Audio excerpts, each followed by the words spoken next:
Welcome to the Poorhouse Podcast here. What up? Wednesday, May 20th. Welcome to the May 20th. NBA Conference Champion begins this week. Listen, Gentlemen, did you get any sleep? Okay. Are you just? I'm just excited. I'm excited. On adrenaline. I'm telling you. In Bourbon. The last two games. Okay, the first game. Before we even dig deep into it, obviously we know the Spurs against OKC. That the game, the opener against them two was official. Was the best one? Yeah, and we're gonna talk about that here.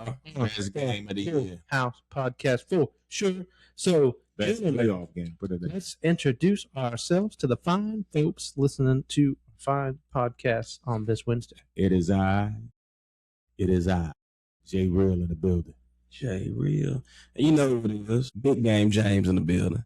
You already know. Let's go. And of course, you got Joe, the white mamba, ready to shoot all that flames, all those heaters tonight, talking some junk, maybe about some of your favorite players. Can't wait. And can't wait to talk junk. If they're your favorite and we're talking shit about them, then obviously let us know. They ain't who you thought they were.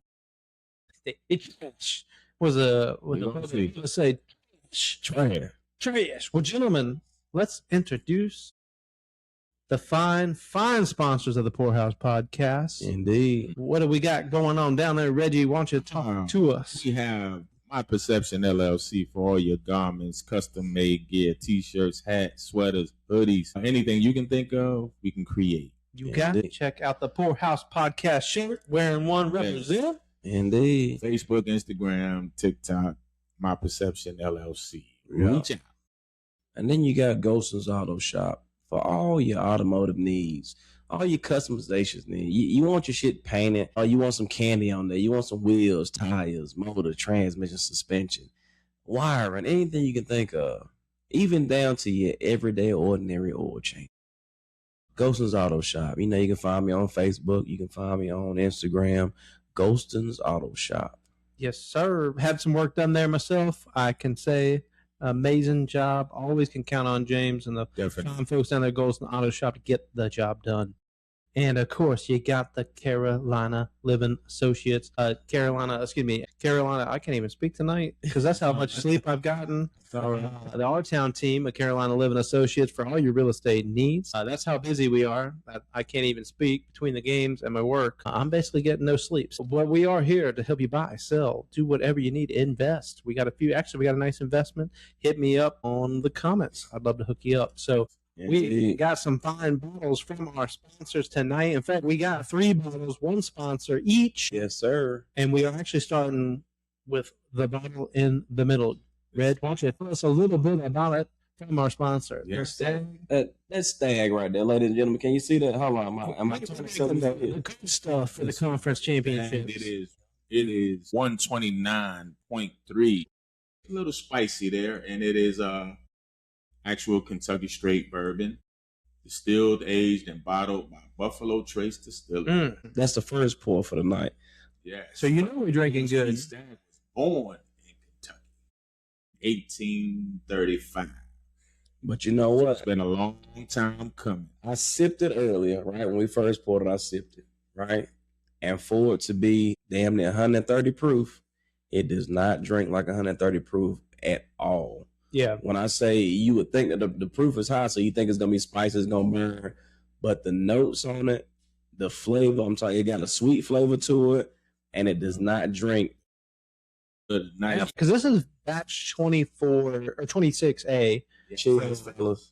Cheers to the Poorhouse Podcast. Even cheers out there. Thank you for joining us. Cheers for joining us tonight, man. Hope you got your glass of something decent. Hope you ain't drinking no aristocrat over there. But even if you drinking aristocrat, cheers. That's right. Hope you're sitting here watching a game too. For the OKC, or maybe before you won, and get ready to watch another classic game too, starting in 16. That does not drink like 130, Joe. It's like a cinnamon bomb. I say it don't drink. The Stagg is like a cinnamon bomb. Tell you what, there's really no burn. I mean, maybe a hint, but But listen, okay. Not at all. The one we drank last night was 131. Yeah. 131. That had The Jack Daniels? That had a blowtorch to it. Look, I cracked it because I felt like I thought you had a bottle of it here, right? So I'm like, well, hell, I just cracked this one to see what it's hitting for. And I'm like, I swear we had this one before. I tell you the difference between that Jack Daniels and that Stagg, and they almost identical in proof. Yeah. It's night and day. Yeah. It's night and day, bro. Twisted now. The Stagg, it got some heat to it. Yeah. It's not crucial. It's not going. It don't make your face frown to me. No, by any means. You ain't gonna be bourbon fire. Yeah, That's what I'm saying. You ain't bourbon fire. a cinnamon bomb is what I would say. That's how I like it's got that cinnamon, just like It's just good. heavy cinnamon flavor for me. And I mean, I really, really one of my favorites. And again, this is batch 26A.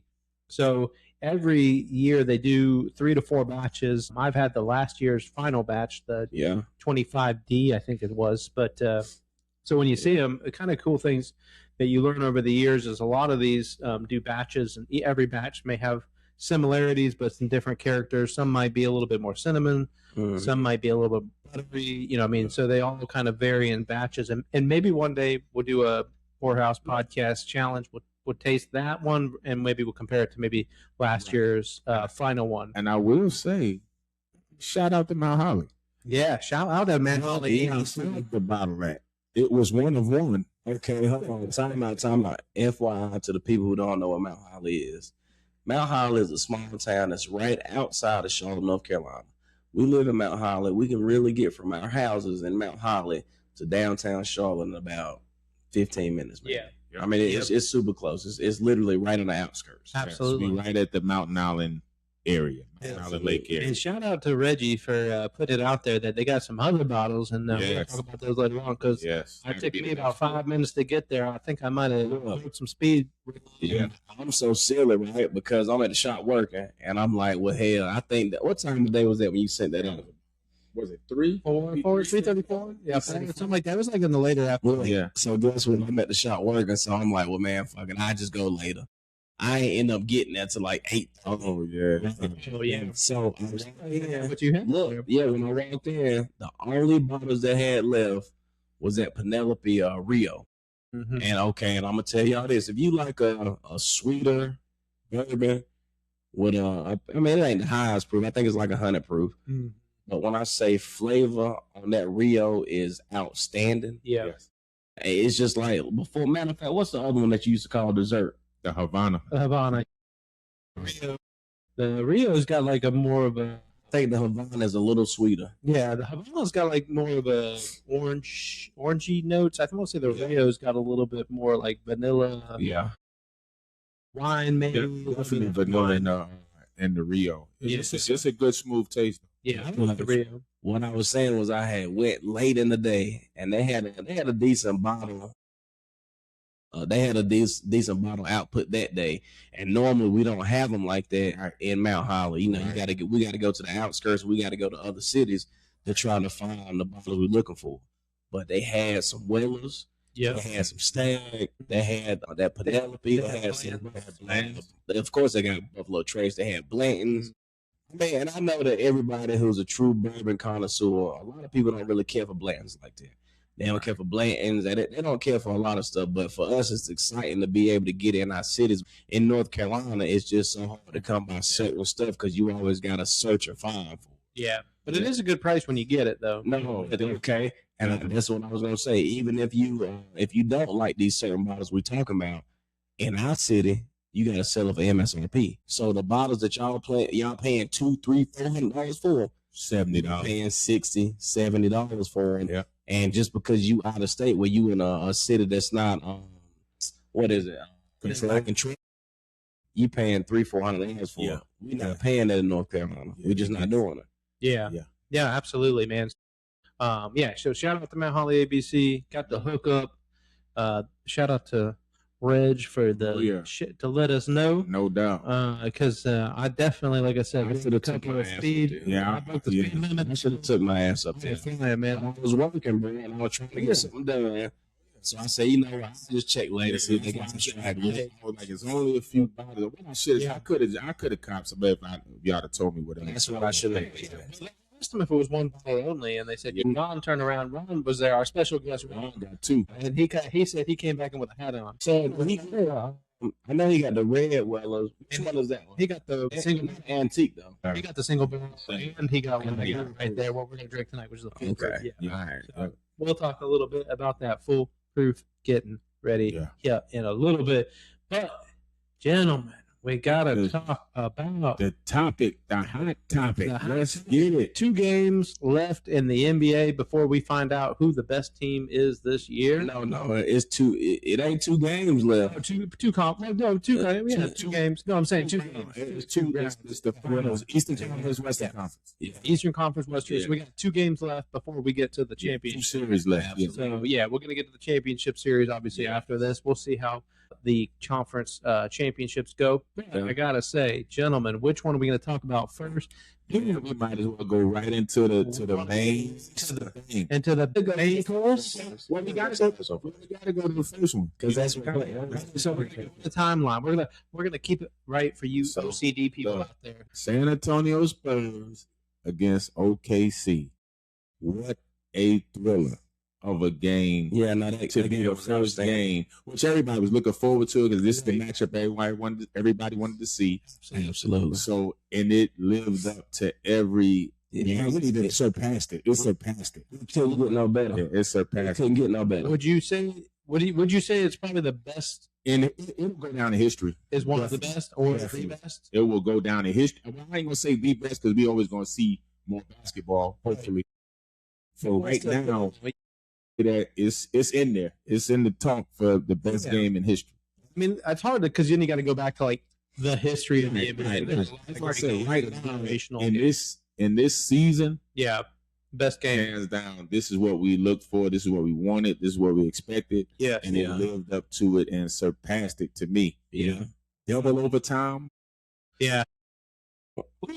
That was keeping you. Look, that's why we ain't sleeping that well. You can't go to sleep, bro, because you must see basketball. Listen, if you are a true sports fanatic, a true basketball fan, football fan, whatever sports fan you are, like, I figure the 3 people you looking at on this panel right now, right? We truly enjoy sports, and it's up there on our list. When you sleep, we know because we knew we had to be up. When I say I feel like the panel of people that you're looking at right now, be true sports fanatics. Right? Oh, absolutely. So when I say I've been looking forward to this, even when who was the last person to win knew they was going to solidify their spot to play OKC, it was Spurs. Yeah. Right? Even when the Spurs still playing, I said, whenever the Spurs play OKC, that is going to be the best series. I don't even give a fuck about the finals. Who's been the finals? I don't even think the finals are going to be. The West will be the champion out the final. But that's my opinion.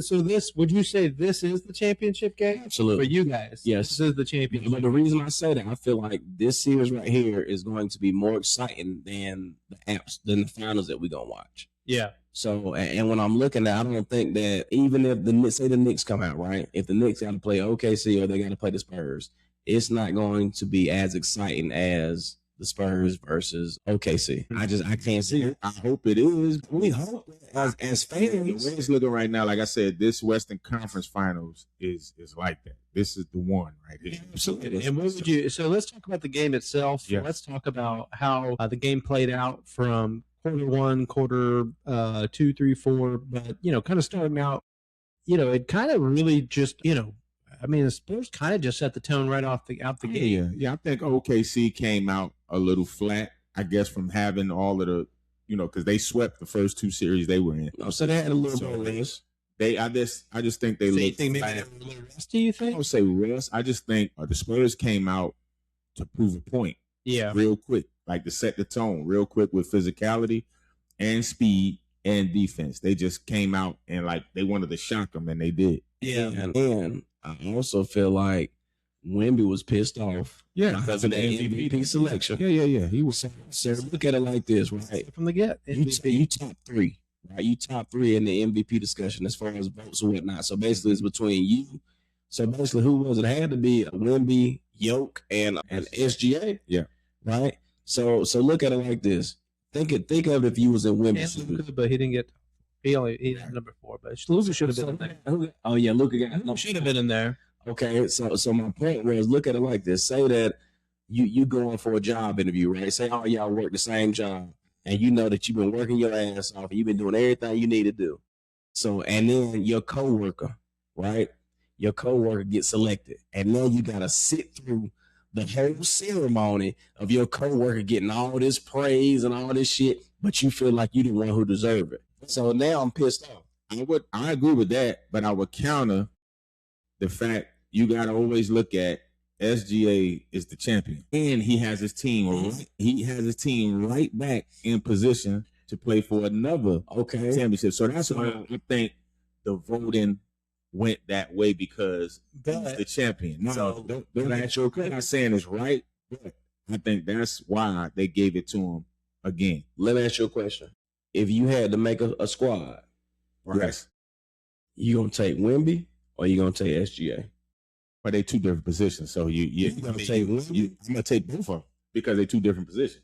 If you have the option, you can't take both. You gotta take one or the other. The first pick, you're in the draft. First pick, You have to pick because he's the standout that's unguardable. So yeah, that's an easy question. right?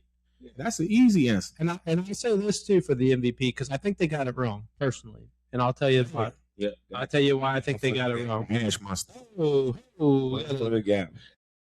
Go ahead, Joe. You said why they got it wrong? They got it wrong for me because I think if you took Wemby off the Spurs, I think the Spurs aren't the same team. I think if you take SGA off of the OKC Thunder, I still think they're a quality team that potentially still could win a championship. Okay, look, and this is why I'm gonna argue your point right now, right? OKC won games without SGA, and I'm talking about not just regular season games. I'm talking about games that really meant something. And SGA sat his ass on the bench, and they were still able to pull that shit without him. But the Spurs have lost games without Wemby on the floor. Yeah, that's what I'm saying. This to me is like without Wemby, the Spurs just aren't the same team. They're a good team, but they're not the same team. But I feel like if you look at SGA when he's on the bench, sometimes, see, look at it, Ashen got phone calls coming in. I think that's because they're almost better in some instances because they start playing a little better. But that's the leadership of SGA. You got to we got to give a man props. He's a leader, and he got his team playing the way they playing now. It's not just them playing because they good. They playing because he has them playing that way. Like he leads that team. He's the reason why they are where they at. That's all I'm saying. Like, so yeah, they can win when he's on the bench. Most championship teams can win when they start play on the bench. Because they're probably the deepest team. No, you can't. You cannot make that statement in good conscience. So you telling me you never sit on the bench. Let me ask you a question. You telling me LeBron never sit on the bench? I'm not saying LeBron. Okay, playing on the same. That's what I'm saying. I'm just saying. So you telling me every team Jordan was on, Jordan could have sat his ass on the bench and they still would have won? No, see now you stretching that. I said sit on the bench. You have to sit on the bench. Everybody don't play the whole all game. That's what I'm saying. But I'm saying when you have a team aspect and you have a leader for that team, they play without him on the floor because they under the tutelage of the leadership. So when you don't have leaders, you see teams fall apart because they don't know how to play when the leader is not on the floor. I'm saying, but when LeBron leaves the floor, the Lakers clearly got worse, right? They didn't play as well without LeBron on the court. So therefore, to me, that I think has to play a factor. No, it's not the only factor, right? No, it's not. No. I think that's a big token. But like when Wemby gets off the court, the other team clearly starts to climb back into it. And you see that. Yeah. And the game changes and stuff like that. When SGA gets on the bench and the game don't really change for OKC, they still kind of running because, they got other guys that aren't SGA.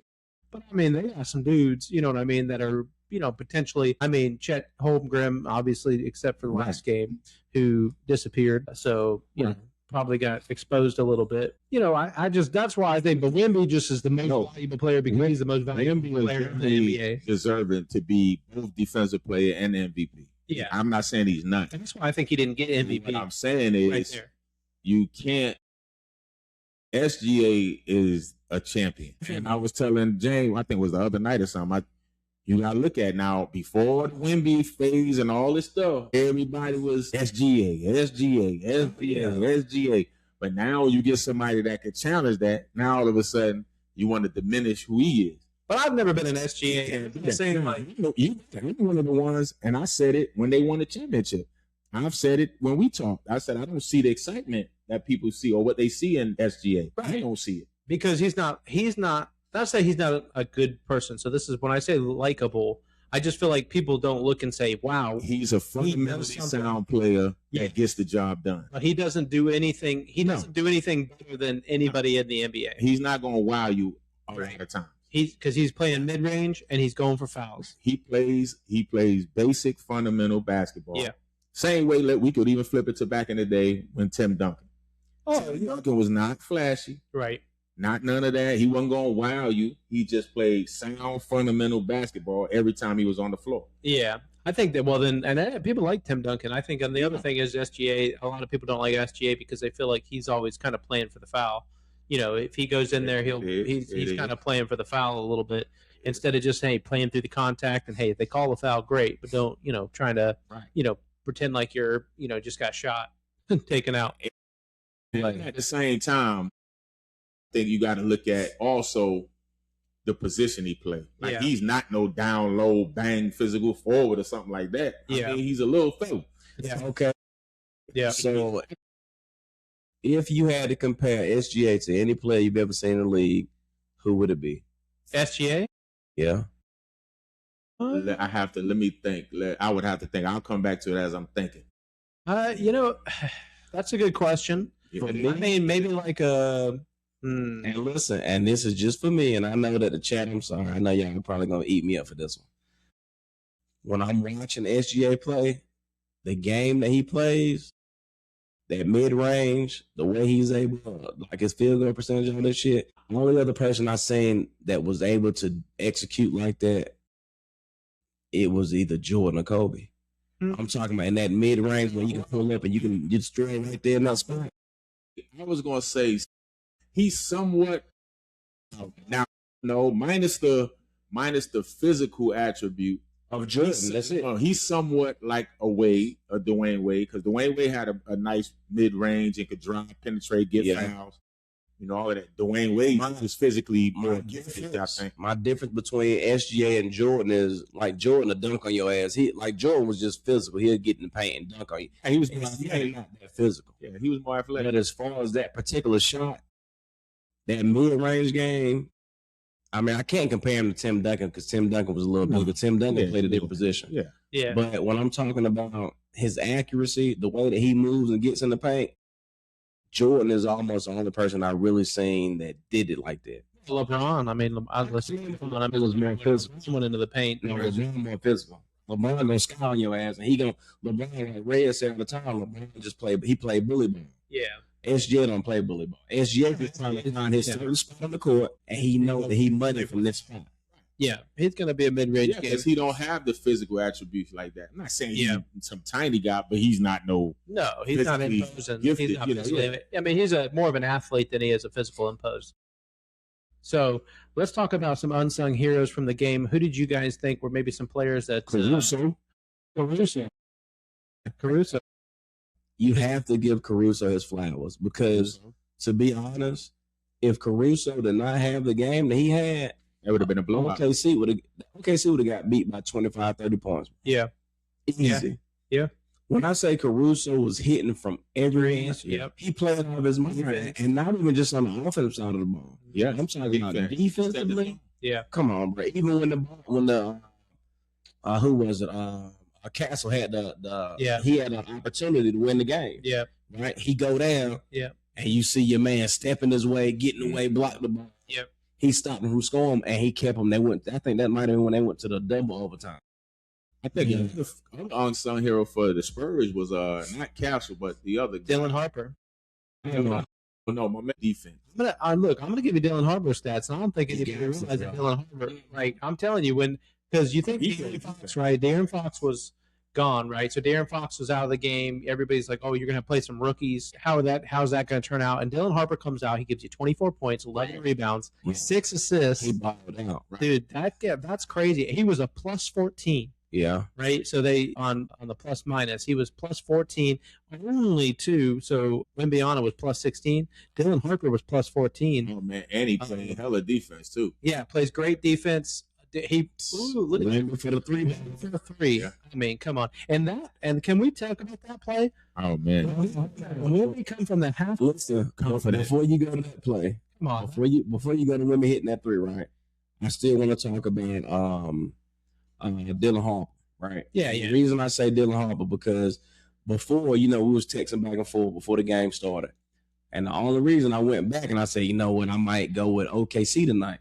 The only reason I said I'm gonna go with OKC was because my man wasn't playing. De'Aaron Fox was out. Yeah. And Dylan Harper, he was a rookie. Yep. Right? Yeah. So I'm like, well, man, they might take advantage of him being a rookie. Right. As soon as I said this shit, I said, you know what, fuck it, I'm still going with Spurs. Man. But when I say Harper came out and showed his ass and he showed you that he belongs here, like look what he doing right now. Oh yeah. Yeah. He balling. He come from that family. Yeah. So I think that is Ron Harper's son. That's what I wanted to figure out. That was Ron Harper. I mean, he was a hell of a player because he played that one son and the other son is Harper Jr. I think. Yeah, okay. He played on the Florida. I think he played on Florida's championship team. So when they beat Duke against Cooper Flagg. So yeah, I mean, look, I mean, he's really kind of taken his game to another level in the playoffs, which is incredible. Man, Wemby out there fighting that. Right, man. Oh man, hey, and that's the one thing about Wemby too. I mean, it's not just about what he was doing and shooting that 3 and the walking into that 3 to decide the game, but it's the attitude. Yeah, I kept saying in the text, I kept saying, I love how he playing with the attitude. You know, it's crazy. It's kind of it was his coming out game because it was almost like not say that we didn't think he was already great. Right. Yeah. And I still think he was the best player before this game in the NBA. But I think the Spurs got a good coach too. Yeah, like my man. Of course. Yeah, but they still got your man in the front office, Popovich. Yeah, He's I mean, and this is crazy stat too. So SGA 24 points in that game. Yeah, but how many shots he take? Wemby 24 rebounds. Mm-hmm. He had as many rebounds as SGA had in points. Yeah. Is look. He said he let the world know I'm here. 31 points, 24 rebounds, 3 assists. And then y'all see when he 3 blocks when he looked in the crowd. Yeah, to let everybody know. Like, and he did that pause. This won't happen again. He was kind of like, oh, it ain't nothing. It ain't fluke. It's about to happen again. Yeah. He gonna pose on him again tonight. So it's good to see, man. It's a good matchup. I love the whole back and forth, the way they play. Because they both really a mirror team of each other. Just that KC don't have the taller guy. Yeah. Wemby is the X factor. Is the X factor. Because if Chet had about 4 more inches, yeah, in the fight, it'd be something crazy. Crazy. That's what I'm saying. Yeah. That's what I was like, man. To me, like both teams, like you said, they're mirrors. Yeah. They're both young. And they play defense. They play defense, and they kind of play a similar style of basketball. Yeah. To me, you have to be. I think the way you beat the Spurs, you have to pick your player that you're willing to sacrifice and go at Wemby and get him in foul trouble. Oh yeah, you got to pick a player that's gonna be the sacrificial lamb. I don't think that's difficult to do on the Spurs, bro. Okay, so look at it like this. You saying you got to pick your player that's gonna be the sacrifice, right? Yeah. So tell me the player you gonna pick that you were gonna leave open all game and just let him do whatever he want to do and just go on Wemby. Well, on that team, tell me what player on what team on the Spurs. I'm not saying leaving anybody over. What I'm saying is when you go to attack when you go to attack on offense, you have to have the player that you're willing to say, when I give you this ball, when you get in the lane, you have to go at him. Regardless if he blocking, regardless if I don't care. If I can get my body against him, eventually they're gonna start calling foul. So all the people you can really choose is you can choose anybody. I mean, you can choose because all you do is penetrate. Just like if Chet going to penetrate, if he can penetrate and get his body enough into him, I get it. I think they tried to do it with Dort. Because you saw Dort was like 6'4". Yeah, but that's guarding on defense. But they were trying just offensively attacking Wemby. Even if they were scared, you had everybody turning around. You can't do that because you know why they was turning around. Because they know if they take that shit in there, Wemby gonna be in that bitch playing volleyball. Then you have to. That's why I said sack. You have to do it. The only way you gotta get. You can't. Everybody get their shot. Let me ask you a question. Have you ever watched? You ever went and watched a volleyball game? Yeah. Have you ever watched a spike on the ball? Yeah. That's what Wemby gonna do to your shit. If you come in there, that doesn't that crazy shit. If he spike 2 and got to sit down when the third foul, you won't spike no more. No, but I'm saying you won't spike no more. Like when it comes to Wemby, right? Yeah. His block shots. Yeah. He over the top, so he not having no physical contact. That's why I said you got to get under him and get the physical. You got to get that body contact. Man, I wish Jordan was in the league right now. Here, go at it. No, listen, I get what you're saying. You got to do it. That's okay, so we outsiders looking in. Do you think nobody has thought of this? They actually have done it. I say this. The Lakers did a good job against Wemby because what they would do is they would throw multiple guards at him, and like they didn't put big bodies because what they would do is they would get him in there and make him dribble and then make him have to hold on to it and then try and again an athletic enough guy like a guard that's small enough to kind of pester him.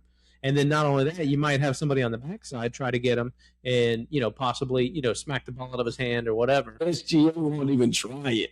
No, he won't even try it. No, SGA won't go in the paint. He is crazy, and that's his game. Yeah. That is his game all day. Every time that man get the ball, we're going to get painted some women down there. Yeah. He keep it. Because, see, everybody around with ego. You gotta let it go. Because trust me, if you get them quick, pull that, and you get them on the bench, now you can play your game. Right. Look, how many games have we seen Wemby on a foul out this year? As big as he is, and if that game plan work, how many games you done seen this man foul out? You don't have to foul him out for it to be an impact in the game. You can have him sit on the bench for a certain amount of time. Yeah, I'm telling you. See right there, like on the have to have him you have to have him sit. It ain't about fouling out. You just got to make him get in foul trouble or cautious of the fouls that he got, so they sit him down. But you know what's crazy? And that's what I want to ask people, right? In the NBA, you got a 3-second violation for defensive, right? Yeah. Have y'all not paid attention to how long women stand in the paint? Yeah. Yeah. And I haven't heard a whistle blown yet for defensive 3 seconds. Yeah. Just watch. Like, we watch the game tonight. You can catch how long you stay in the paint. If you moving, yeah, no, you can move, but you got to get outside of that right there, that middle of the cover. Yeah, listen, because they watch it so much. See how he moving around? Like, it's just you gotta, he's still standing in the paint, but you can't stand in there. Yeah, but you can move. You probably have to get out that little circle. That's what I want y'all to just really pay attention to. Watch Wemby stand in the paint and see if he step outside of that paint. Well, hell, they want the game to continue. They ain't gonna call that. They want. Unless it's like obvious, you know what I mean? They're not gonna. I think obviously the NBA, just like double. How many times we see a walk or whatever, but now they call it a carry or whatever. You know what I mean? They gather. Yeah, they gather. So I'm like, man, I had never heard of gathering. Not once when I was at Tampa. Like, hey, just dribble it and then gather. Yeah, but you can guess. That was a walk. They giving you the opportunity to get to the rim. Yeah, which is crazy. Real basketball. Caruso back in the game. But yeah, hell of a game. It's going to be a hell of a game tonight. It's going to be a fire. So, folks, we're hoping you are enjoying it. It's starting the same. Well, gentlemen, let's tell the folks what we're smoking on, and then let's maybe work on our next pour over there. Well, yeah. Go ahead, Red. I definitely have the Cohiba Black, which is a fine smoke. A fine cigar. It's I forgot it's the Maduro. I think it's Maduro. With the wrap? It's an oily wrapper. It have hints of espresso, cocoa. It's a little tight at the draw at the beginning, but it starts to open up. But it's a real clean smoke, so it smokes pretty good. It's pairing well with the Stagg as well. Yeah, actually, too, because it's got a bold enough flavor where it can actually stand up to some of this heavier whiskey when you're drinking man, what a hustle. Spurs hustle, bro.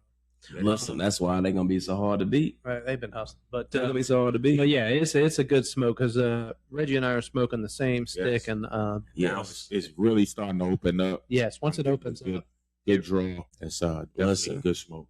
The cigar that I'm smoking tonight is called a La Faraona Premium Cigar. Right, Shout out to my cousin Eric. He gave me this this weekend when we was together, right? When I say this cigar is super smooth, when you pull them on it, it ain't no, you pull on some cigars to be so tight, it had your jaws touching, it be so tight.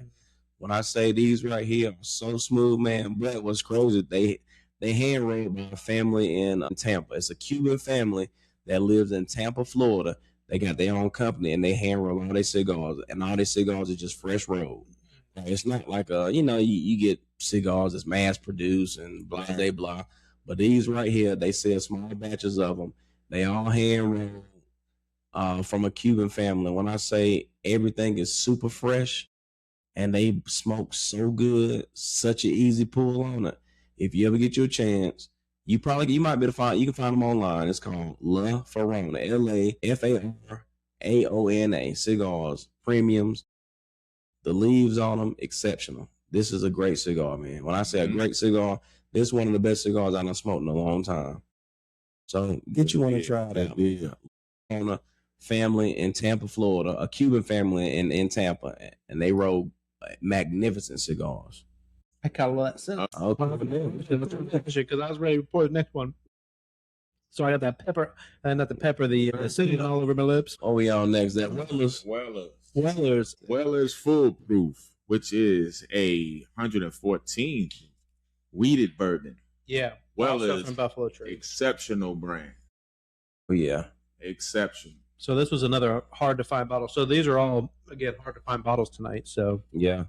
This Weller's, I had to break it because I was like, I've never had the Weller Foolproof, but one of my favorite Wellers is the Antique 107. Oh, man. And that's probably one of my favorites. This is 120 proof, so, a little higher than that proof. But I will say, actually, I think it drinks a lot smoother, and this might be my new favorite Weller. That's your new go-to. Well, I don't know about my go-to. If you can find it. Because I can't find it enough, so after this, I'm going to put it under the cabinet and pick it up when I hit the lottery or something like that. But let's take a swig and tell the folks all about the fine Weller. And it's kind of crazy because we're just drinking it after that Stagg. Yes.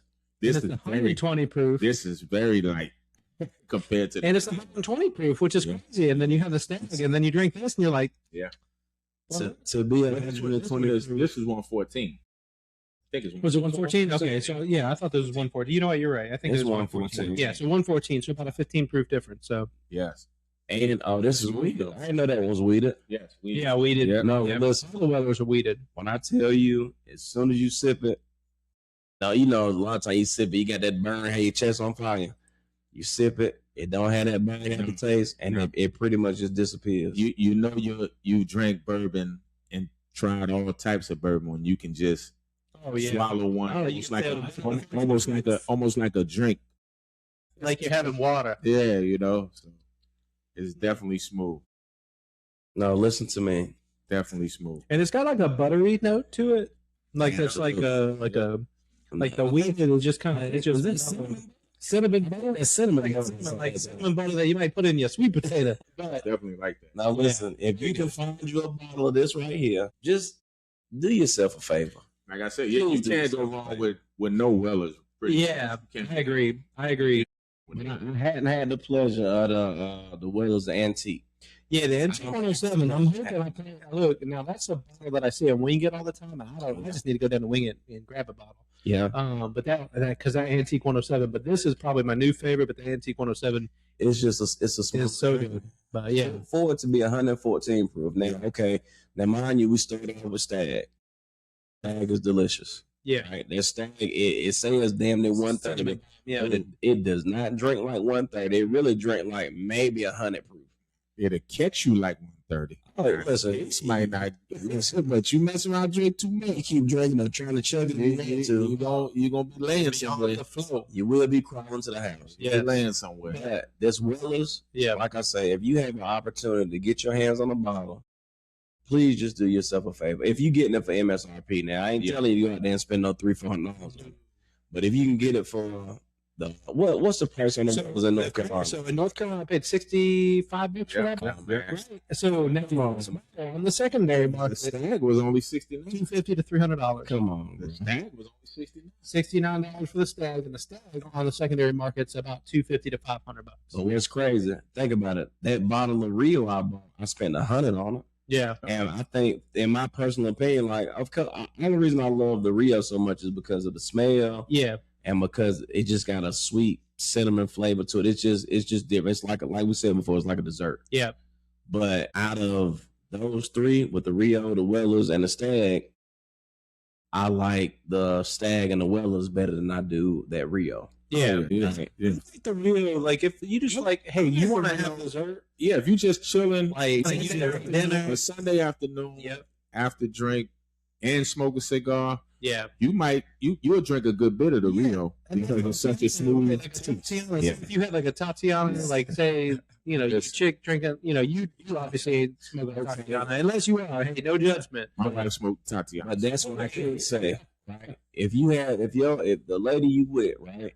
If she don't really care for bourbon like that, and she don't like all that hard stuff, She can if drink you that. give her a glass of that Rio, right? Yeah. That's something that she can stomach because that Rio is it's flavorful. Yeah. It got a sweet finish to it. The average person that don't drink bourbon like that, they can tolerate that. But now I'm gonna tell you another one another one just from experience that a lot of women like. Now we don't have it up here, but I think I have it down there. And this is a Scotch actually.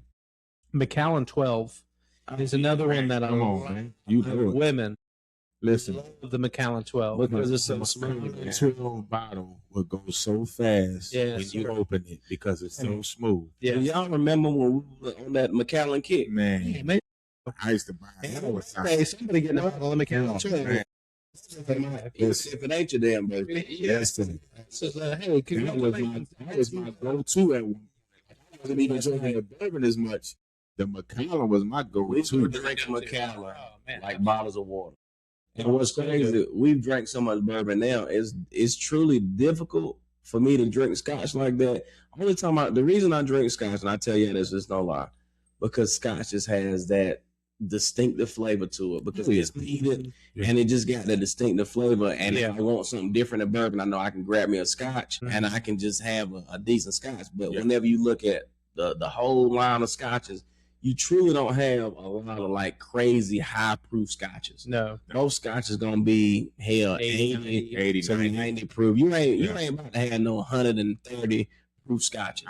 I'm not saying that they're not out there. I think the Glenfiddich is what, about 94 maybe? It's just it's not a high proof. We got a Glenfiddich. Yeah. Because Dana, our fine guest, Dana, Dana loves your Glenfiddich. resident New York Knicks fan. He loves Loves Glenfiddich, loves Scotch. Actually, he's probably our favorite. That's probably our favorite. He loves Scotch. He drinks a lot of Scotch, especially when he's smoking his sticks. Scotch and cigars go hand in hand. Yes. So by all means, definitely enjoy your Scotch. Maybe we'll have some more Scotch on the show. Actually, because you talked about that Macallan. I might have to this weekend. I might have to sit me some. I got What's that? Even the Macallan 15. Oh yeah, 15, the 18. You got the money. And I didn't like was the sherry cask. The sherry, The sherry cask 12 is just not that great. So, speaking of something, I guess the game was great, but let's talk about the not so great finish from the Cavaliers as they played. Made me say the league. Before we go to this ragged ass game with the Cavaliers, we were just talking about the Macallan 15. The Macallan 15 is only 86 proof. Yeah, yes. The people on Scotch is, I don't think they go above 90. Yeah, typically not on the Scotch. Scotch is typically not a it's just item. light, bro. Yeah. So the way that we drink bourbon now, for us to get a bottle of Scotch, we're gonna drink that like it's water. It'll go out quick because we so used to drinking stuff that just has a higher proof on it. Yeah. And that Macallan, it's just not just saying Macallan. I'm saying Scotch in general. It's super light, man. Super light. Let's go San Antonio Spurs. They get an offensive and defensive rebound, man. That's crazy. But we got to talk about the New York Knicks, who defeated the Cleveland Cavaliers. Let's go back. Cleveland defeated themselves, bro. Look, I'm just trying to see how you blow a 22-point lead in 8 minutes. Like you lose 10 minutes, 7 minutes. minutes. But you got to really. And Red Man started the whole Jalen Brunson. Man, they just let him do what he wanted to do. Like, come on, man. Yeah. Listen, me and Rez watched this game last night, right? I said the NBA rigged. And I was talking to Rez, and I kept saying, Rez, it ain't over yet, bro. It ain't over. It ain't over. Because I feel like, so there's 8 minutes left. We talking about NBA. They're down by 22 points. So I say, a couple shots can get them within arm's reach. They can make something happen to where, look at shit shooting that bullshit. Yeah, before we go, I got to say one thing. And I'm looking at the camera. Mitchell, you went MIA. You went MIA last night. Yeah. You went MIA. For the final 7 and 30 minutes and overtime, you went MIA. But he finished minus 13 in the plus minus. That's what I'm saying. It was terrible how you ran away from the ball. You didn't want the ball. Okay. So I'm going to tell y'all why he did that, right? And this is the only reason I say the reason why he did it is because the shit worked in the last series. Because when Donovan got his points, he deferred to James Harden, and James Harden was able to hit some shots so they could win the game. Right. So they tried to use the same formula this time. And I'm like, bro, James Harden ain't hitting shit. He was trash in the final 3-4 minutes of that game. It's no way in hell. I don't get it. It's no way in hell I'm gonna keep trying to force feed this man the ball, and he missing every shot he put up. And then on top of that, Evan Mobley was balling. Yeah. Let's go to Evan Mobley and get the easy 2 and keep it moving. Man, okay. And I feel like and Evan Mobley is the guy on the team that I really feel like when he's playing at his best, he's the guy that, he had 15 points and 14 rebounds, but I feel like if they kept feeding him, I feel like that could have been 25 to 30 points and probably even maybe a couple, maybe even 5 or 6 more rebounds. Exactly. It's just like they just went, I don't get it. They got to look themselves in the mirror on that one because they let that one slip. Listen, that game right there, that game hurt. Yeah. And the reason I said that game hurt is because most of the time when we talking about the finals, right? Or you talking about the playoffs. The biggest thing you can do is steal a game when you're away from home, right? You got to steal a game away from home. And what everybody say is, that series don't begin until the other team wins a game at the other people's crib. Exactly. Right? And they had it in their hands. You were about 22 points with 7 minutes left.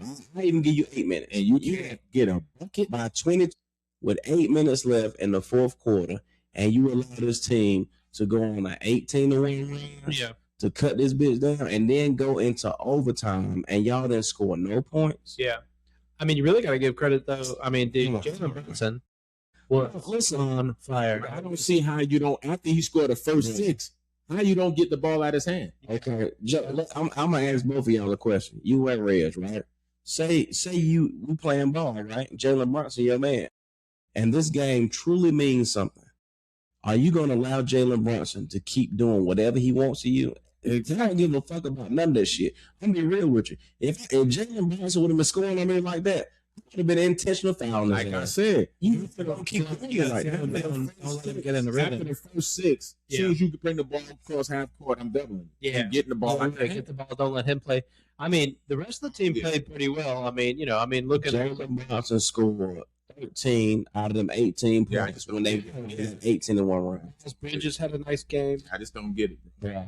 No, it definitely made a difference, I think, down the stretch. Because I feel like Anunoby, he was rusty going into it. It was Anunoby's first game back. Was right. And you could tell he was rusty. Understand that Anunoby still only had fucking 8 points. No, Anunoby had 13.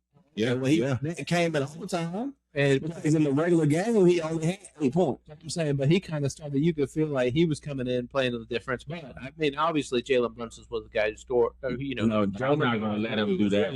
And he was dribbling too much, 1-on-1. They let him just dribble. Then he pulled a 3-on-1 of them. I'm like, come on, bro, get the ball. Okay. So, and I give you one even better. Whenever they went to the press conference after the game, when they was talking to the coach of the Knicks, right? He said, absolutely, we kept going at James Harden because he can't stop. He can't stop us. And that's it. Okay, so that's a good one. So James Harden, hell of an offensive game, but you can see the defensive liability right there. Listen, that's been Harden's issue since the beginning. He's not gonna play no defense, bro.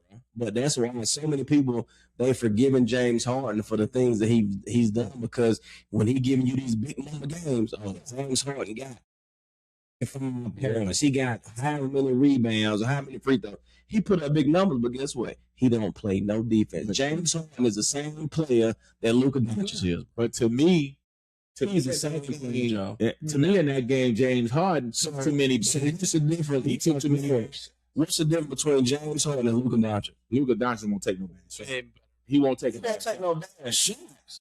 Because James Harden, no. James Harden, critical times of the game, he's not gonna take no bad. James Harden said the jack threes from everywhere and missed them bitches. Yeah, but I'm saying, James Harden, when the game on the line, though, he's gonna get. He gonna hit you. He gonna hit you a shot. James Harden shit like out of nowhere.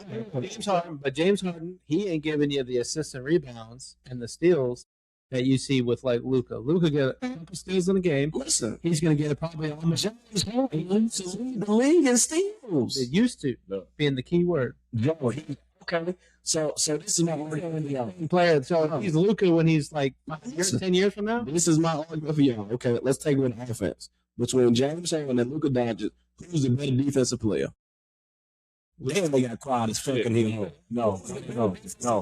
Two. For one, they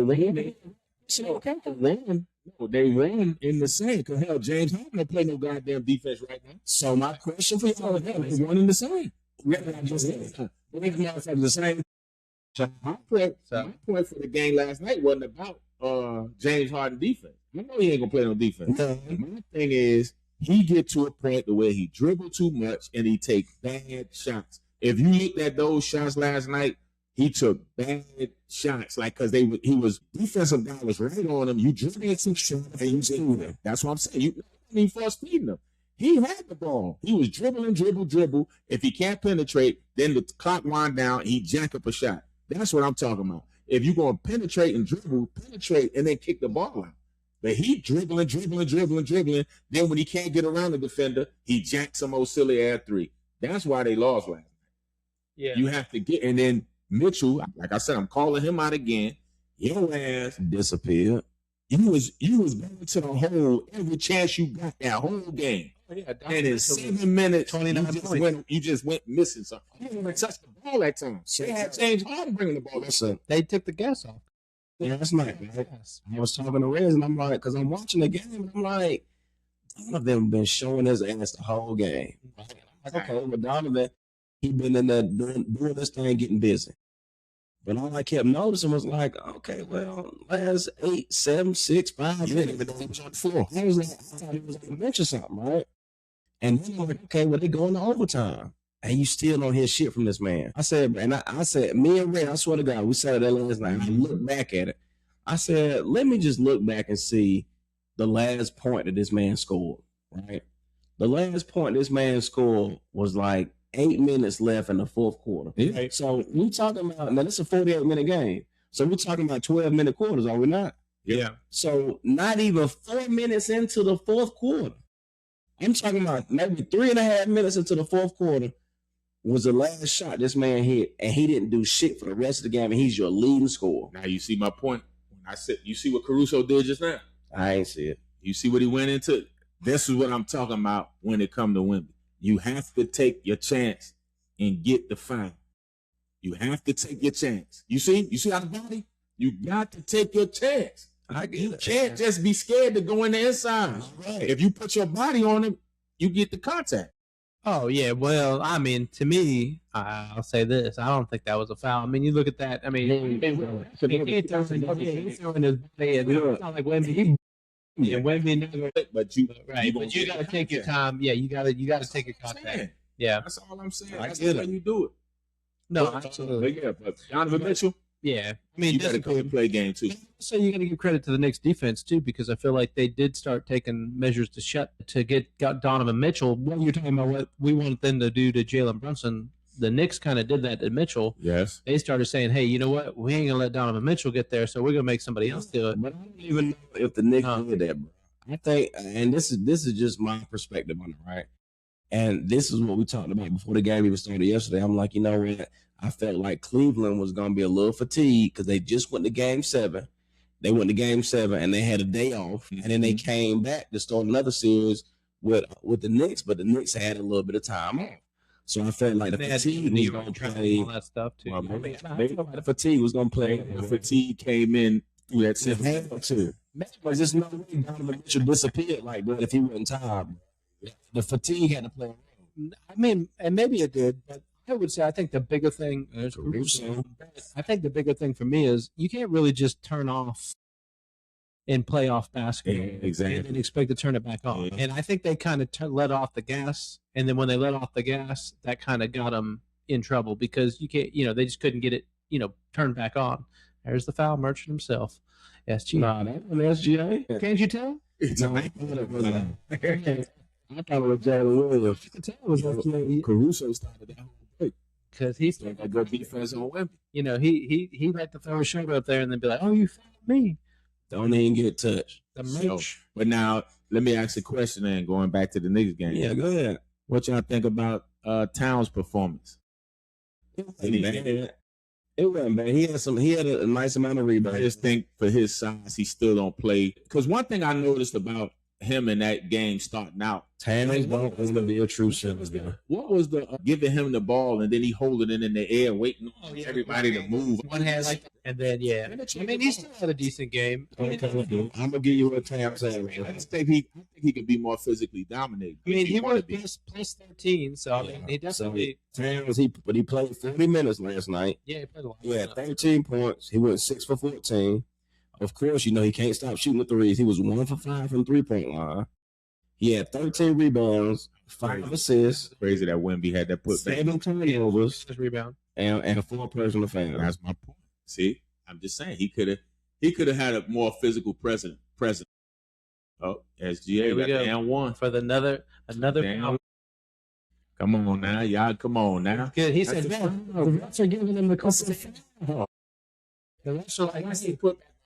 Look, Wemby, he got his own shot, and then he got a 10. One man, so that ain't no foul. Nah, listen. Okay, to a player, and this is coming from me. I'm a true NBA fan, right? And I'm talking about the NBA fans in my generation and before. This is why so many people get upset watching the game now because they feel like it's just not authentic like it should be. A foul is a foul. You can't give me a foul because I was just there. It looked like a foul. But this has been started. This has started years. No, listen. Statistics. We talked about them. Might have been last podcast. The flop that started in the 70s. Yeah. Get that shit out of here, SGA. Years ago. Wemby, just stay there, Wemby. No, but here's the thing. I mean, that's why I think if your best trait is I'm gonna try and bait you into a foul. Caruso ain't scared.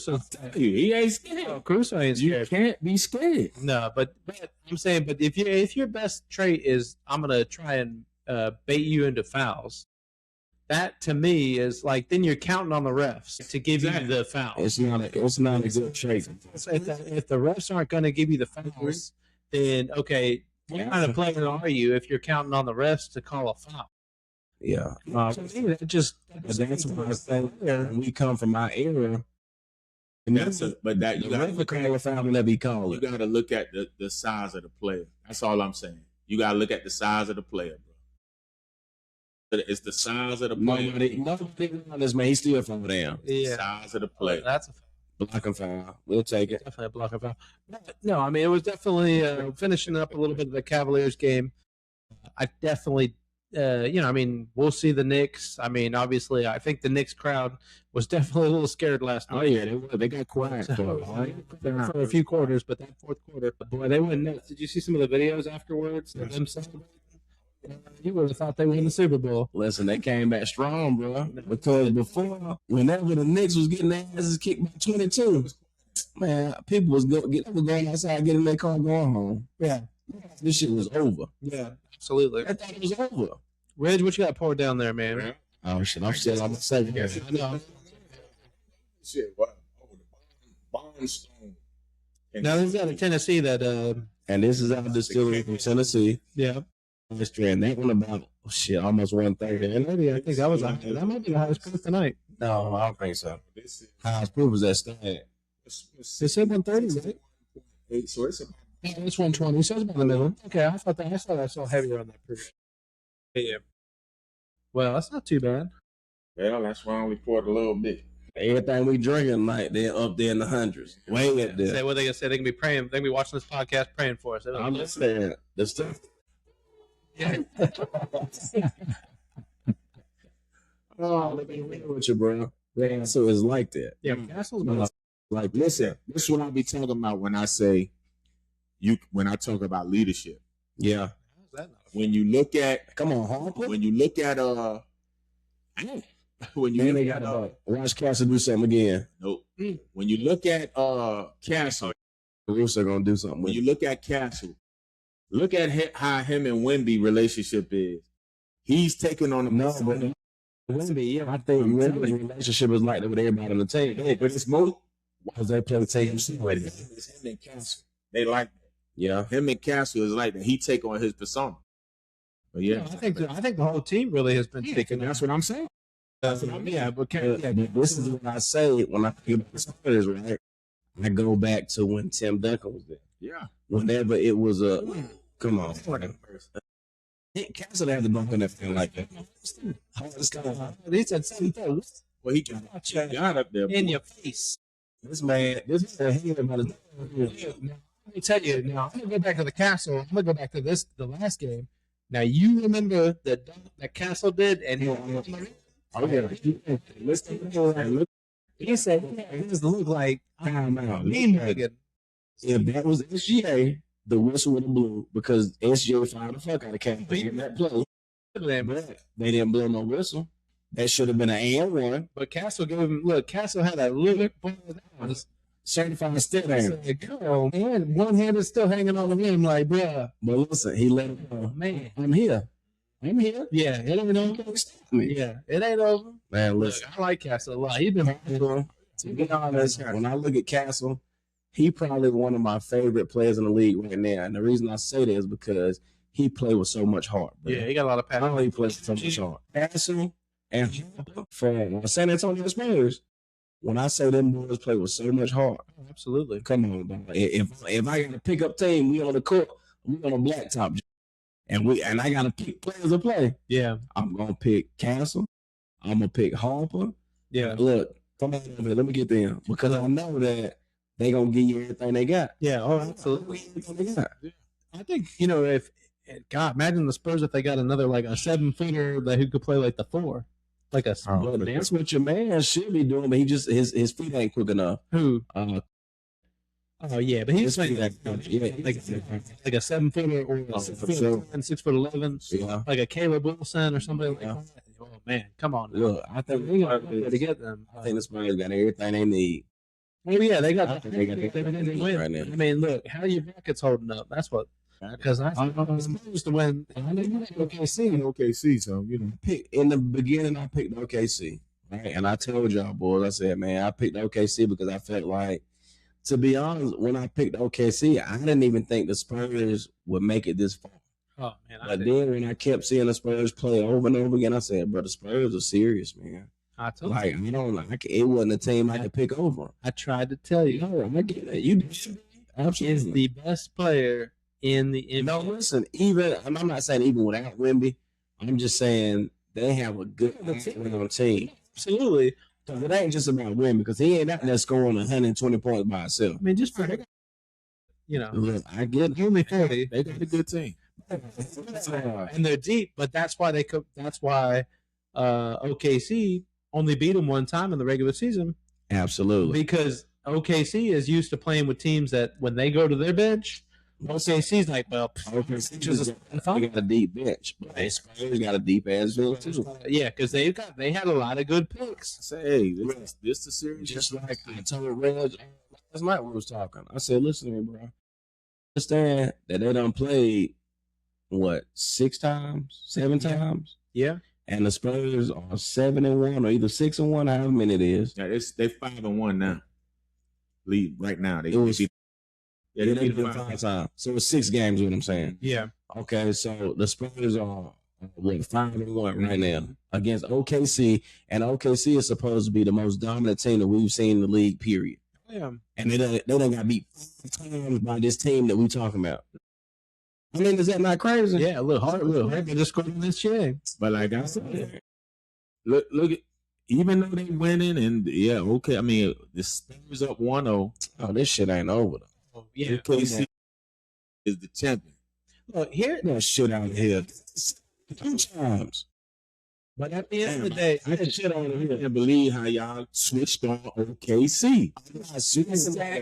No, I gotta say it. I sat here and listened at you motherfuckers talk last year like OKC was the baddest thing smoking. Because they were. So I'm switching now. They not the baddest thing smoking now? because of the Spurs. No, I'm just seeing a different play. No. But y'all spreading it like they ain't shit now. No, I'm not saying that I shit. No, they're still. Because I'm still there. I mean, Cheer. You can't stand OKC. okay. That's what I'm saying. That's what I'm hearing. That's what I'm hearing. Can I get my point out? And is it because they swept the Late Show? Hey, listen. I don't know, maybe that's why you got hate. Hold on. They swept the Late Show. Keep your damn voice there. They swept the Late Show. That's probably why they hate there. I think that's what it is. Shit. Shit. Y'all had the game. Here's the thing. You had Luka.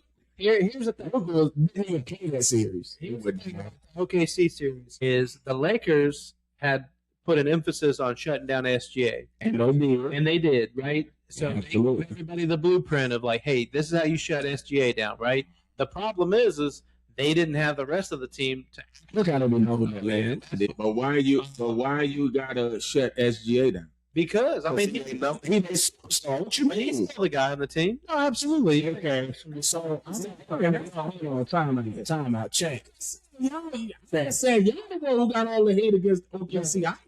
We ain't got all the hate. So listen to this, right? So Reg is a Celtics fan, right? Yes, indeed. So you tell me whenever teams come to play the Celtics, they don't have no game plan for Jason Tatum and Brown. Because they're the best player. Oh, but y'all, like I heard Joe said, the foul monger. You said, He's the foul monger. He's saying that. Yes, sir. I'm saying. Just saying. Hold on, time out. Last year, be right. But last year it was, man, who gonna stop SGA? Who gonna stop SGA? That's all they having you guys. And they won the championship. So why is it now? It ain't who gonna stop SGA? Because SGA's game is predicated around getting to his mid-range game. So he got somebody that's in the ring. So who's in the way? Hey. No. I'm talking about Let this man get there. Shut up. that's a different position. I'm saying who's in his way. What I'm trying to basically ask, why has the vibe changed against SGA? Because of the team that they playing. So that's what it is. So if they playing somebody else, y'all be going for y'all be saying OKC is better. Absolutely. But the reason, and this just let me get my point across real quick. Right? So the only reason that the shifted a little bit is because their best player on their team, he gonna get in the lane and he gonna hit. This man is averaging 30 points a game, bro. Yeah, I already know. Okay, so listen, already know who Wemby is. Wemby is changing. He changed the trajectory of everybody's shot because you just can't get no shot off because you can't come in there with no weak ass layups. You can't come in there with no weak ass mid range. That's what I'm saying. See, he gonna listen to the word. Listen to what you're saying. The reason it changed is because the weak ass that. The weak ass. It was a weak when it was winning. That's what I'm saying. Everything is weak in this. He ain't shit. But that's what I'm saying. Where is that coming from? No. That's coming from the Late Show. No,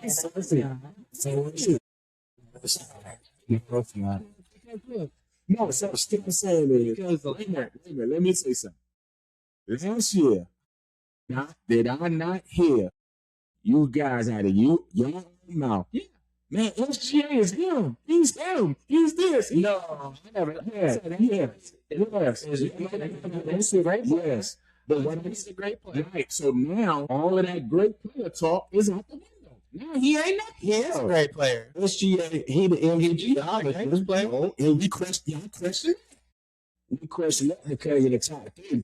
All I'm asking is where's the hate coming from? Even if You're not if that man, hold on. If that man grab the ball right now and go to the rim and they blow the whistle, you about to goddamn blow a gasket. Everybody feels like that because he's just fouling. Last year I hadn't heard nothing about foul motion. Because y'all was saying he was the best. He was the best player last year. First and foremost, Thank you, Dave. Thank you. he was the best player this year because he got MVP 2 years ago. And he got his team right where he at right now in the Western Conference Finals again. SGA has a hell of a mid-range game. SGA has a high shoot percentage than Michael Jordan, the best player we have said has ever played the game with Michael Jordan. But my thing is, all I'm saying is, why is it weak ass shit, weak ass that? Bad stuff is good. So because they beat the Lake Show, right? You said that, right? That's what I thought. Could say. No. No. Before the show, before they beat I Lakers. understand that. I know that. I ain't saying that you picked the Spurs to win. I understand that. But I also, like I said, everything is the Spurs now. And there's nothing wrong with that. I'm not saying anything wrong with that. Because All I'm saying is, I'm talking about how it just switched. It seemed like it was a love-hate. Like one point in time, it was a love. Then now it's like almost like you want to blow the mother head off. Is it because here's the thing, the chat is because the thing is if your main game is counting again on people on the refs giving you fouls, if that's what's gonna make you a great player, you're not a great player. Let me ask you a question. Is he a greater player than now Wemby? Let me ask you a question. No, you can't compare him to Wemby. They two different positions. What I'm saying is, when everybody on every position goes to the rim and get contact, what are they doing? For the most part, in the whole NBA, what are they doing? Like he does. I didn't say that. I said, what are they doing when they go to the rim and no whistle don't get blown? What most 24/7. I will say this. See what I'm saying? So why is it so astronomical with SGA? So what's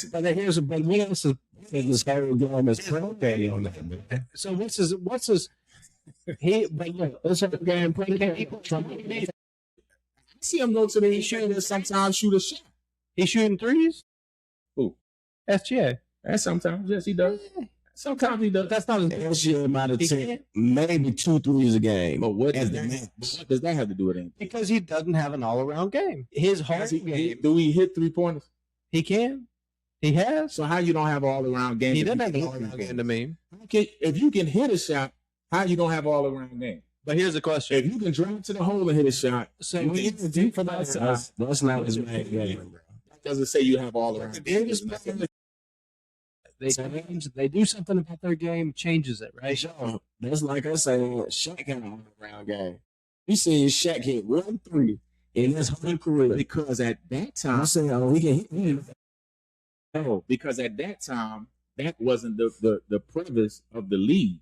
See, the league made teams shoot 3. Oh yeah, well, so now let's not say it was Shaq not being able to. Well, it just wasn't a factor of the game at the time. Guys like Shaq made players have to go start shooting threes because they knew they couldn't go into the paint. But now the NBA changed after that because then people started the 3-point had to start hitting 3 points because now the big men, because everything comes and goes, right? Right. So think about the NBA. You know, they had the big men went away, right? People started playing small ball. Yeah. I mean, think about the Warriors. Yeah. Right. The Warriors didn't have no big. It was all perimeter shooters.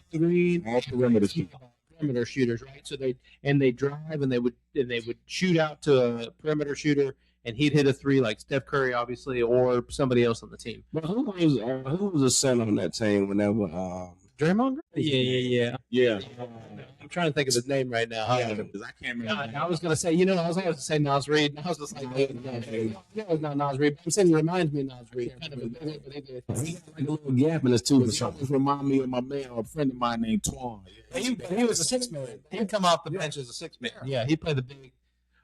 Here's my thing. OKC, absolutely. And be honest with you, for the next 4 to 5 years, it probably is the Warrior. Or excuse me, let's go between them two. In OKC. Absolutely. Yes.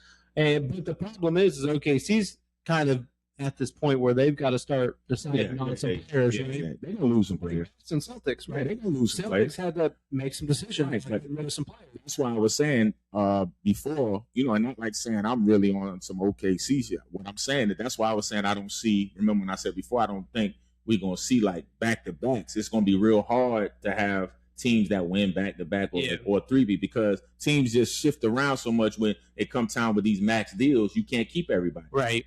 Well, I think the Spurs got a chance to repeat. They could. Because, yeah. I mean, like you said, it's going to be challenging because you got teams like OKC who are still good, but there are some people like Hardenstein. They're talking about Hardenstein might have to go this year because can they re-sign Hardenstein? And then they got Williams, and they got some guys. Lou Dort might be gone. Yeah. So you lose a guy like Lou Dort because can you sign a guy like Lou Dort, Caruso? Are those guys that are over time? Are you going to be able to keep them? Because that'd be my whole thing. Is like, like when we look at certain teams, just like a few years ago when the Nuggets came up, and then it was, what was the talk? Who's gonna stop Yo? Who's gonna stop Yo? They gonna run it for years and blah blah blah blah blah. Nope. I think we underestimate the second apron, and I'm talking about Looney. Yes. Looney. But it's hard because the second apron, right? So now it's hard for teams at the second apron. You can't keep everybody. So, and the NBA has done a good job. Now, there's one thing the NBA has made it really difficult for teams to maintain rosters, for probably maybe more than 3 years. Because you hit that second apron when you start paying guys, right? So the best thing you can do is, So when the SGA comes to OKC, but that was on the trade. I get it, but when did he come down? Okay, that was when the Paul George trade built the OKC Thunder. I get it, but that was what 3 years ago, right? Because nobody knew that SGA was going to be what he is, right? And then they got all those first round picks, and they did a good job with Chet. Hell, they got another first round pick this year. Yeah, but not top 10. It's like 12 or something like that. So I mean, they got. I mean, Spurs got a couple of first round picks. So I mean, the Spurs could got him again. I thought he was going to can't get no whistle again. But he can't get no whistle red. Wasn't a foul. That wasn't a foul. That definitely looked like that's a foul. He gonna say Ryan. He gonna say he got his. He got all ball. I mean, here's the thing. I mean, that's the thing about the NBA. The only thing I hate about the NBA. The only thing I hate about the NBA is their NBA draft. It's the worst. Yes. The lottery is the dumbest thing ever, and they say, "Well, you got to stop teams from tanking." I'm like, "Well, you want to know how you stop teams from tanking?" You got foul. That was ball first. Yeah, okay. How did teams make them? They go to the same draft as the NFL? Absolutely, because you know how teams get better? They get the first pick. The worst player goes to the worst player.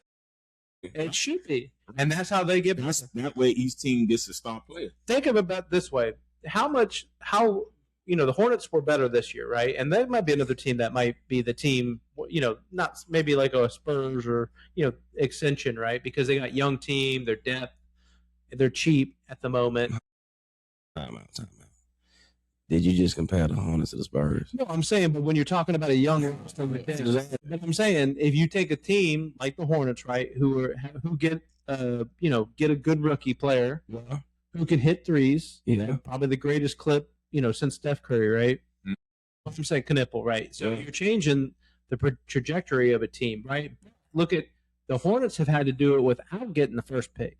And how many times they should have had the first pick because they could have had. The Hornets should have had the first round draft pick for the past 15 years. They could have had Anthony Davis back in the day, but they didn't get Anthony Davis because of the lottery, right? That might be the problem with the Hornets. Like, when the last they paid a big contract? What was the last? No, Ball. They pay Ball because Ball's number one. He's making $2. They just played. He got a max. Yeah, that's a block. That's a block. That's good. That's good.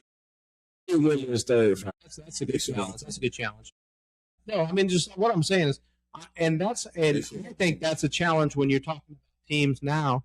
Because here's the thing. So, like, think about the offseason, right? And we're kind of getting a little ahead of ourselves, but the offseason in the NBA, right? Yeah. I'm not that before you go to when is what date is the draft on? It's like right after, like a week or two after. Was it successful? That's what I want to see. Anyway, so when you're building a team, right? So there's kind of two. I eat that from the moment, so that means they must have had it. It's just the verse. So Giannis, return. So Giannis, right? Everybody's chasing Giannis. Giannis is a 31-year-old player. Now he's a hell of a player, right? So if you trade a lot of assets, then you risk of like an instance right here, right? Like when Paul George got traded. So Paul George gets traded.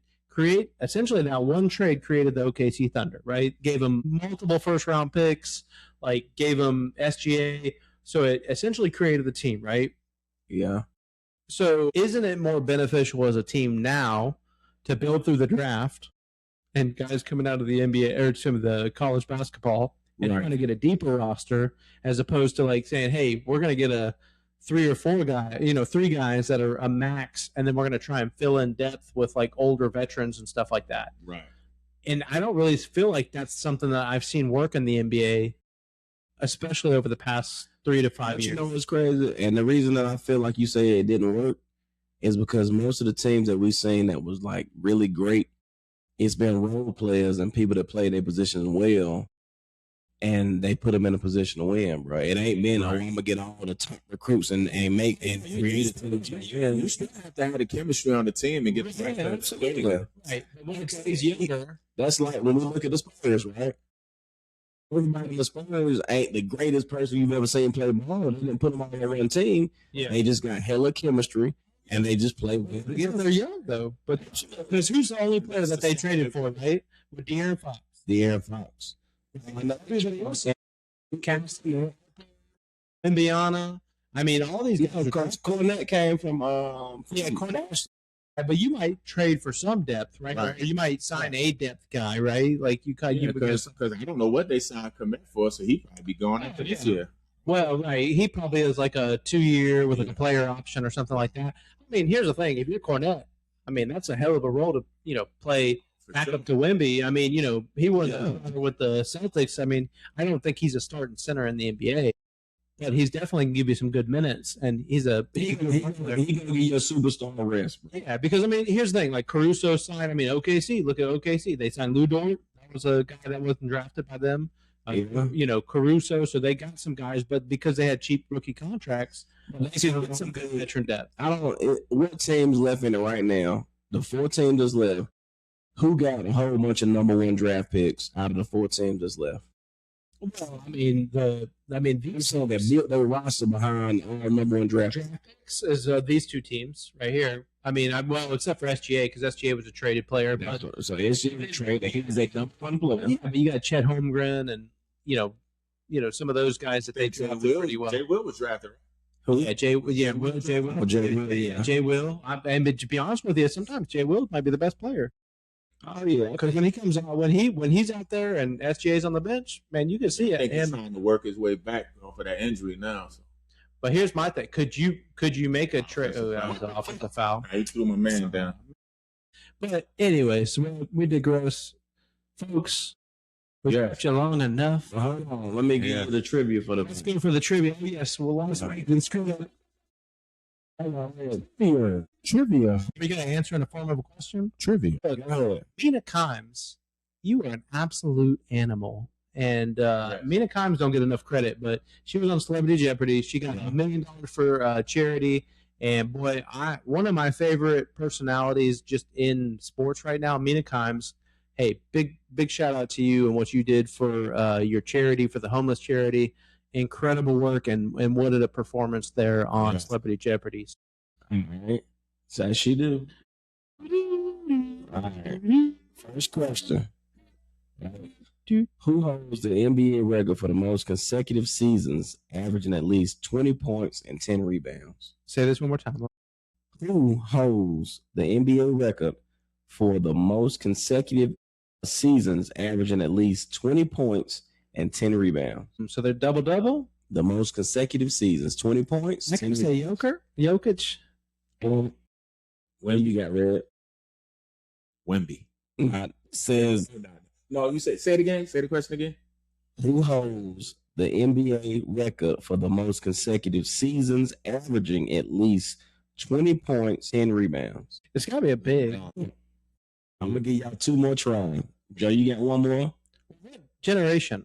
It's just in NBA in general. I'm saying did they play recently or they play? Give me a hint. They retired.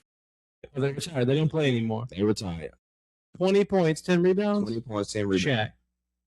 You are correct. Okay. That's Shaq. Shaquille 13 season. Okay. All right. The next one. Who holds the record for the most total NBA all-defensive team selection? Jordan. And All team? All team?